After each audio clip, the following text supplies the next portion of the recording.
أعوذ بالله من الشيطان الرجيم پناہ مانگتا ہوں اللہ کی شیطان مردود سے۔ بسم الله الرحمن الرحيم اللہ کے نام سے جو رحمان اور رحیم ہے۔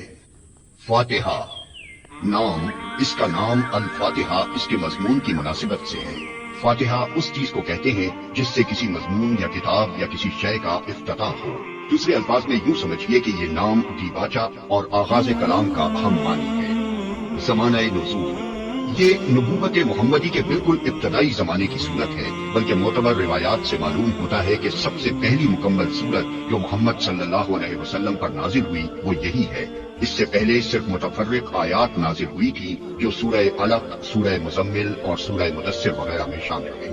مضمون، دراصل یہ سورہ ایک دعا ہے جو خدا نے ہر اس انسان کو سکھائی ہے جو اس کی کتاب کا مطالعہ شروع کر رہا ہو۔ کتاب کی ابتدا میں اس کو رکھنے کا مطلب یہ ہے کہ اگر تم واقعی اس کتاب سے فائدہ اٹھانا چاہتے ہو تو پہلے خداوند عالم سے یہ دعا کرو۔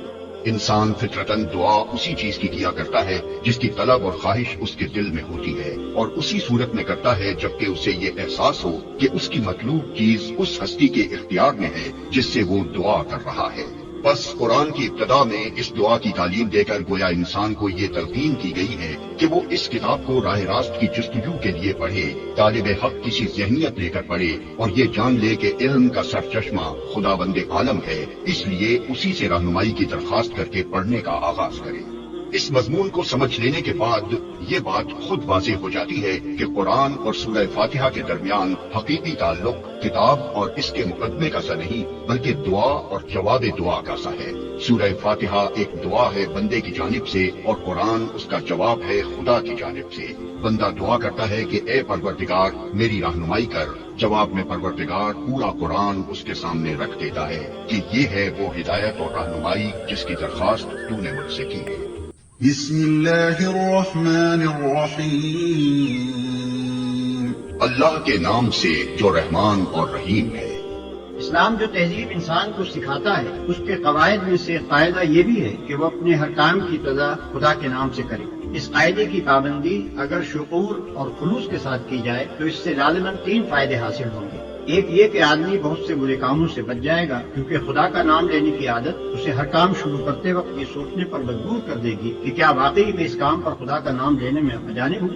دوسرے یہ کہ جائز اور صحیح اور نیک کاموں کی ابتدا کرتے ہوئے خدا کا نام لینے سے آدمی کی ذہنیت بالکل ٹھیک سمت اختیار کر لے گی اور وہ ہمیشہ صحیح ترین نقطے سے اپنی حرکت کا آغاز کرے گا۔ تیسرا اور سب سے بڑا فائدہ یہ ہے کہ جب وہ خدا کے نام سے اپنا کام شروع کرے گا تو خدا کی تائید اور توفیق اس کے شامل حال ہوگی، اس کی صحیح میں برکت ڈالی جائے گی اور شیطان کی فساد انگیزیوں سے اس کو بچایا جائے گا۔ خدا کا طریقہ یہ ہے کہ جب بندہ اس کی طرف توجہ کرتا ہے تو وہ بھی بندے کی طرف توجہ فرماتا ہے۔ الحمد لله رب العالمين تعریف اللہ ہی کے لیے ہے جو تمام کائنات کا رب ہے۔ تعریف اللہ ہی کے لیے ہے۔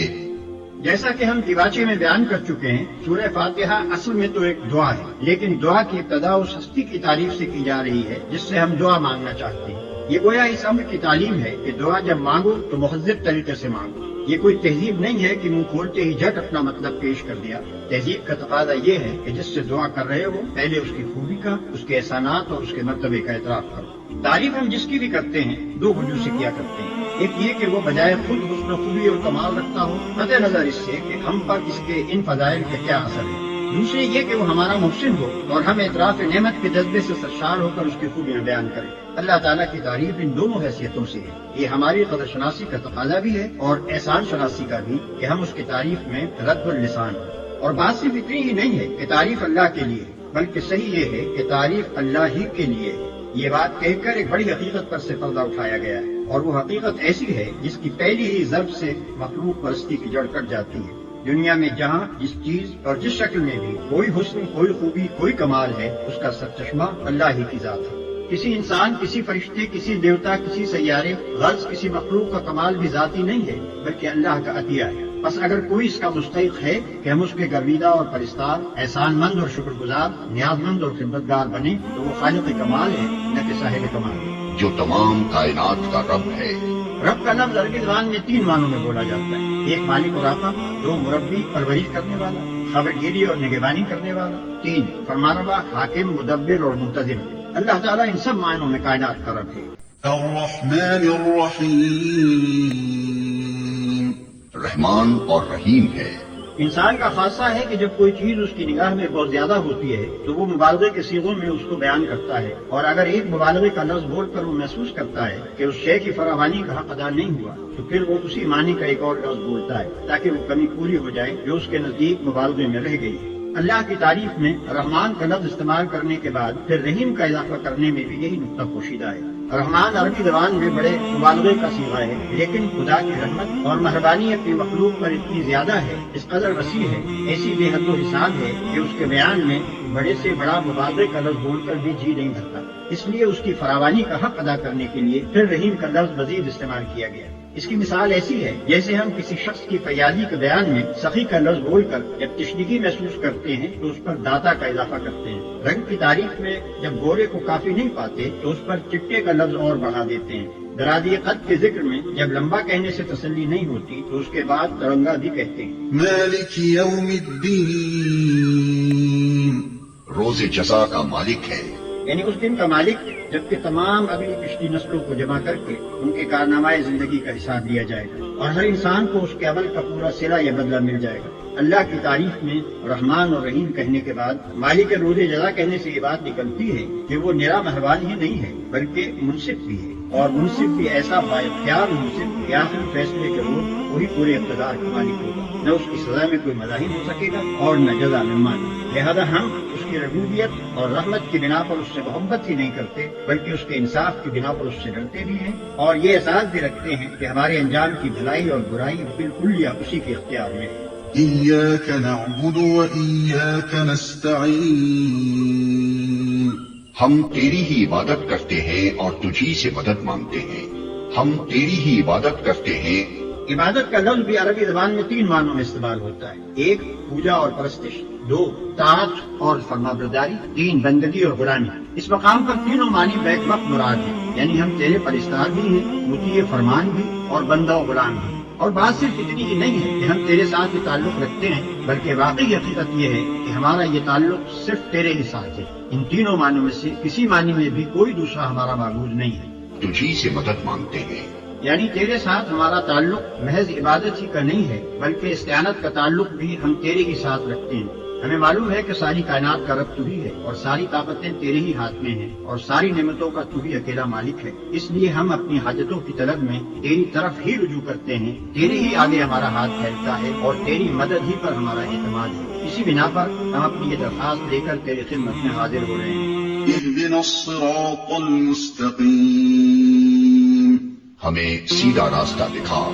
یعنی زندگی کے ہر شعبے میں خیال اور عمل اور برتاؤ کا وہ طریقہ ہمیں بتا جو بالکل صحیح ہو، جس میں غلط بینی اور غلط کاری اور بد انجامی کا خطرہ نہ ہو، جس پر چل کر ہم سچی فلاح و سعادت حاصل کر سکیں. یہ ہے وہ درخواست جو قرآن کا مطالعہ شروع کرتے ہوئے بندہ اپنے خدا کے حضور پیش کرتا ہے. اس کی گزارش یہ ہے کہ آپ ہماری رہنمائی فرمائیں اور ہمیں بتائیں کہ قیاسی فلسفوں کی اس بھول بھلیاں میں حقیقت نفس الامری کیا ہے. اخلاق کے ان مختلف نظریات میں صحیح نظام اخلاق کون سا ہے؟ زندگی کی ان بے شمار پگڈنڈیوں کے درمیان فکر و عمل کی سیدھی اور صاف شاہراہ کون سی ہے؟ صراط الذين أنعمت عليهم غير المغضوب عليهم ولا الضالين.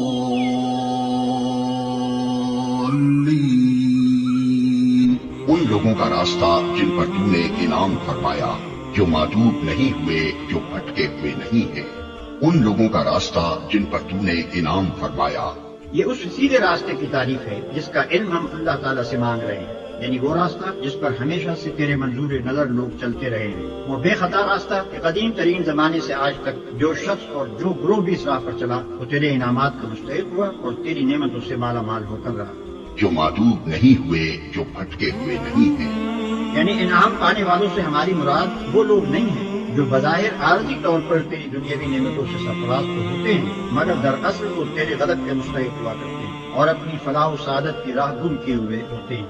اس سببی تشریح سے یہ بات خود کھل جاتی ہے کہ انعام سے ہماری مراد حقیقی اور پائیدار انعامات ہیں جو راست روی اور خدا کی خوشنودی کے نتیجے میں ملا کرتے ہیں، نہ کہ وہ عارضی اور نمائشی انعامات جو پہلے بھی فرعونوں اور نمرودوں اور قارونوں کو ملتے رہے ہیں اور آج بھی ہماری آنکھوں کے سامنے بڑے بڑے ظالموں اور بدکاروں اور گمراہوں کو ملے ہوئے ہیں.